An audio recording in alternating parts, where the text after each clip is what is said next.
It should become obvious why things like pornography can negatively shape real-world romantic and sexual interactions. Any activity that evokes a lot of dopamine release will make it harder to achieve the same level and certainly the greater level of dopamine. And many people make the mistake going and pursuing the dopamine evoking, the dopamine releasing activity or substance again. Not only does it not give them a peak, their baseline gets lower and lower. Addiction is a progressive narrowing of the things that bring you pleasure. It only has excitement and can achieve dopamine release to the same extent doing that behavior, and then they drop into a pretty serious depression.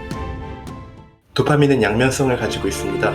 적정 수준에서는 우리에게 긍정적인 영향을 미치지만 지나치게 높거나 낮은 수준에서는 문제를 일으킬 수 있습니다. 스탠포드 대학 뇌과학 교수인 앤드류 후프만은 도파민의 절정과 기본 방출량에 대해서 설명하고 이를 통해 사람들이 어떻게 중독되거나 번아웃이 되는지 또 어떻게 활용하면 인생을 활력 넘치게 살 수 있는지를 설명해 줍니다. It should become obvious why things like pornography, not just the accessibility of pornography, but the intensity of pornography can negatively shape real-world romantic and sexual interactions. This is a serious concern. The discussion is happening now, and this isn't to pass judgment on whether or not people like or don't like pornography. That's an ethical discussion, and it's a moral discussion that has to be decided for each individual by virtue of age, etc. But again, any activity that evokes a lot of dopamine release will make it harder to achieve the same level and certainly the greater level of dopamine through a subsequent interaction. So yes, indeed, many people are addicted to pornography, and yes, indeed, many people who regularly indulge in pornography experience challenges in real-world romantic interactions. Fortunately, most people do not experience or pursue enormous increases in dopamine leading to these severe drops in baseline. Many people do, however, and that's what we call addiction. When somebody pursues a drug or an activity that leads to huge increases in dopamine, and that afterward the baseline of dopamine drops because of depletion of dopamine, the readily releasable pool, the dopamine is literally not around to be released, and so people feel pretty lousy. And many people make the mistake of then going and pursuing the dopamine evoking, the dopamine releasing activity or substance again, thinking mistakenly that it's going to bring up their baseline, it's going to give them that peak again. Not only does it not give them a peak, their baseline gets lower and lower because they're depleting dopamine more and more and more.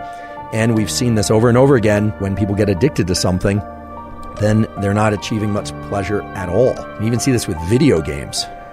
People will play a video game, they love it, it's super exciting to them, and then they'll keep playing and playing and playing, and either one of two things happens, typically both. First of all, I always say addiction is a progressive narrowing of the things that bring you pleasure. So oftentimes what will happen is the person only has excitement and can achieve dopamine release to the same extent doing that behavior and not other behaviors. And so they start losing interest in school, they start losing interest in relationships, they start losing interest in fitness and well-being, and depletes their life. And eventually what typically happens is they will stop getting dopamine release from that activity as well, and then they drop into a pretty serious depression. And this can get very severe, and people have committed suicide from these sorts of patterns of activity. But what about the more typical scenario? What about the scenario of somebody who is really good at working during the week, they exercise during the week, they drink on the weekends. That person is only consuming alcohol maybe 1 or 2 nights a week, but oftentimes that same person will be spiking their dopamine with food during the middle of the week. Now, we all have to eat, and it's nice to eat foods that we enjoy. I certainly do that. I love food, in fact. But let's say they're eating foods that really evoke a lot of dopamine release in the middle of the week. They're drinking 1 or 2 days on the weekend. They are one of these work hard, play hard types, so they're swimming a couple miles in the ocean in the middle of the week as well. They're going out dancing once on the weekend. Sounds like a pretty balanced life as I describe it. Well, here's the problem. The problem is that dopamine is not just evoked by one of these activities. Dopamine is evoked by all of these activities. And dopamine is one currency of craving, motivation, and desire and pleasure. There's only one currency. So even though if you look at the activities, you'd say, well, it's just on the weekends, or this thing is only a couple times a week. If you looked at dopamine simply as a function, as a chemical function of peaks and baseline, it might make sense why this person, after several years of work hard, play hard, would say, yeah, I'm feeling kind of burnt out. I'm just not feeling like I have the same energy that I did a few years ago. And of course, there are age-related reasons why people can experience drops in energy, but oftentimes what's happening is not some sort of depletion in cellular metabolism that's related to aging. What's happening is they're spiking their dopamine through so many different activities throughout the week that their baseline is progressively dropping. And in this case, it can be very subtle. It can be very, very subtle. And that's actually a very sinister function of dopamine, we could say, which is that it can often drop in imperceptible ways, but then once it reaches a threshold of low dopamine, we just feel like, we can't really get pleasure from anything anymore. What used to work doesn't work anymore. So it starts to look a lot like the more severe addictions or the more acute addictions to things like cocaine and amphetamine, which lead to these big increases, these big spikes in dopamine, and then these very severe drops in the baseline. Now, of course, we all should engage in activities that we enjoy.